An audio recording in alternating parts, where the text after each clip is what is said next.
Budget friendly salwar set ആട്ടോ ഇന്ന് present ചെയ്യുന്നത്. കോട്ടണിലുള്ളതാണ്, ജോമെട്രിക്കൽ ഡിസൈൻ പോലെയാണ് വന്നിരിക്കുന്നത്. നമുക്കൊരു ചെറിയ ജക്കാർഡിൻ്റെ വീവും കൂടെ ഉള്ളതാണ്. കോട്ടൺ ജക്കാർഡ് നമ്മൾ പറയില്ല, അതിൻ്റെ മെറ്റീരിയൽ ആട്ടോ. റഫായിട്ട് നമുക്ക് യൂസ് ചെയ്യാൻ പറ്റിയതാണ്. മല്ലിൻ്റെയാണ് ദുപ്പട്ട വരുന്നത് കേട്ടോ. റേഞ്ച് വരുന്നത് 1395.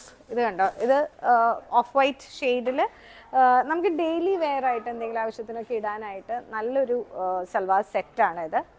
ഓരോന്നും കോൺട്രാസ്റ്റ് ഷെയ്ഡ്സിലാണ് വന്നിരിക്കുന്നത്. ദുപ്പട്ട വന്നിരിക്കുന്നത് നല്ല സോഫ്റ്റ് ദുപ്പട്ടയാണ്. ഒരു 2 യൂസ് കഴിയുമ്പോൾ ഇപ്പോൾ സ്റ്റാർട്ട് ചെയ്ത് യൂസ് ചെയ്യേണ്ടവർക്ക് ഇത് സ്റ്റാർട്ട് ചെയ്യാം. ചെയ്യാതെ യൂസ് ചെയ്യുന്നവർക്ക് ഇതൊരു ഷിഫോൺ ദുപ്പട്ടയുടെ ഒരു എഫക്റ്റിൽ കിടക്കുകയും ചെയ്യും, നല്ല ഭംഗിയായിട്ട് കിടക്കുകയും ചെയ്യും. എല്ലാം ബേസിക്കലി ടോപ്പ് ഒരേ മെറ്റീരിയലും ദുപ്പട്ട ബോട്ടം കോൺട്രാസ്റ്റ് വന്നിരിക്കുന്നത് കളർ ചേഞ്ചസ് ആണ് വരുന്നത്. കണ്ടോ, കളർ ചേഞ്ചസ് ആണ് ഇപ്പോൾ കാണുന്നത്. അടുത്ത ഷെയ്ഡ് പിങ്കിഷ് ഷെയ്ഡാണ്. പിന്നത്തെ ഷെയ്ഡ് വരുന്നത് ഗ്രീൻ. ഒക്കെ ഈ ക്രീം ബേസ് ക്രീം ടു ബ്ലാക്കിൽ വന്നിരിക്കുന്നത് കാരണം ഒരു മാസ്റ്റർ കളറിൻ്റെ കൂടെ ഇങ്ങനത്തെ ഒരു കോമ്പിനേഷൻ വന്ന് ഇട്ട് കാണുമ്പോൾ ഒരു പ്രത്യേക ഭംഗിയാണ്. നിങ്ങൾക്ക് ഇഷ്ടപ്പെട്ടോ ഈ പീസ്?